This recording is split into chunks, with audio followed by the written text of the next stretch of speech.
Nagsagawa ng isang press conference si dating Pangulong Rodrigo Duterte at nagsalita kaugnay ng mga issue na kinasasangkutan ng anak na si Vice President Sara Duterte.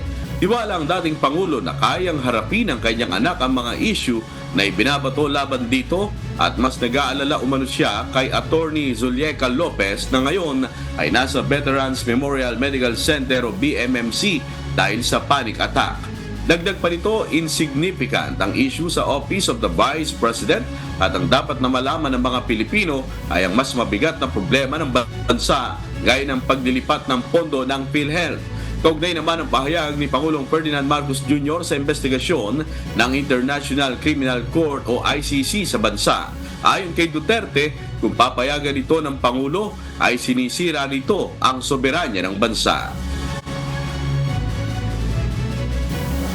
Mr. Marcos, Presidente ka man, look at it. Wala akong problema. Insignificant rin ako dyan eh. But if you are going to recognize ICC, you're eroding the sovereignty. Uli ring tinawag ni Duterte na drug addict si Pangulong Marcos kasabay ng paghamon sa militar na protektahan ang konstitusyon. There is a fractured in the governance sa ating Pilipinas ngayon. Walang makakorek niyan.